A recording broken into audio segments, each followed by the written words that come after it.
In the studio with us today, Dr. Major G. Coleman is a law professor at the North Carolina Central University School of Law. He has a Ph.D. in political science from the University of Chicago and a law degree from the University of Maryland.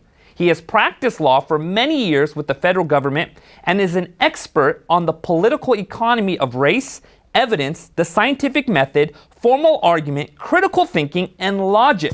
Let's welcome to Hope at Night, Major Coleman.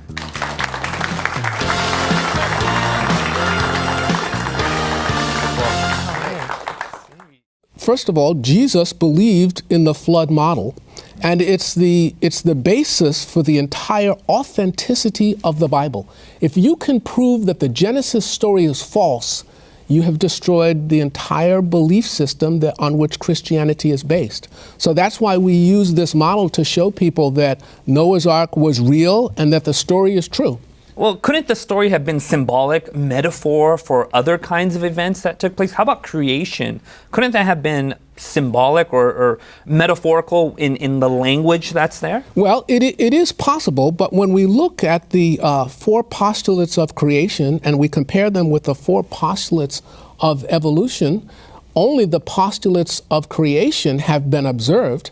Evolution is based on four major ideas. None of them have ever been observed. Number one, that life comes from non-life. We have not one single example of life coming from non-life. Number two, that all the life forms that we have today came from single-cell life forms. Many people do not know that while we do have single-cell life forms that we call bacteria, we have no two-celled life forms. We don't have three-cell life forms. We don't have four-cell life forms. We don't even have five-cell life forms. That is, we go from single-cell bacteria to complex life forms. So there's no evidence that all life comes from single-cell life forms.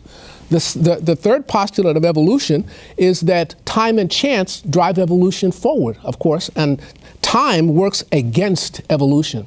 The chance of one simple 100-unit protein coming together by accident this is a very big number. Time and chance make evolution absolutely impossible. The fourth postulate that evolution is based on is that what we see today, minor genetic variation in species, is evidence of macroevolution. So because cats are different colors, dogs are different sizes, that means that fish turned into cows. And of course, we know that that's not true because Mendel proved that all the genes that exist today, you can shuffle them around, but there are no new genes that were created. Let's think about the four major postulates of creation. Number one, where there's a design, there must be a designer. We see codes in DNA. Codes are evidence of intelligence because you have to translate from one language to another. We have not a single example of that happening by accident. Number two, that the Earth, the solar system, the universe, and the galaxy are young, measured in thousands of years, not millions or billions of years. Many times people ask me, they say, well, Major, you believe in a young Earth, a 6,000-year Earth. Can you show me that that's true without using the Bible? And I say, absolutely. What's the oldest living thing on the planet? The oldest living thing on the planet? Trees. How old are the oldest trees? 4,500 years. That takes us back almost exactly to the year of the flood, okay, in 2500 BC. Remarkable. Number two, I'm saying, look at the sky. We call solar nebulae. A solar nebula is what we see from a supernova when a star explodes. It leaves a gas cloud. Because of our radio telescopes that we have now today, we can look deep into space and we can actually count the number of solar nebulae that are there. And how many are there? A supernova takes place about once every 26 years. How many solar nebulae do we have? 6,000 years worth. That's impossible in a universe that is billions and billions of years old.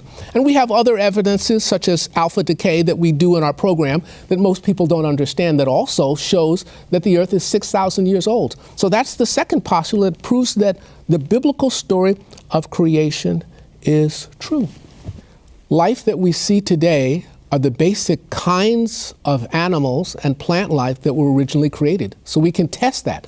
You can breed dogs, you can breed cats, but you can't breed cats with dogs. So there are limits to how far we can go.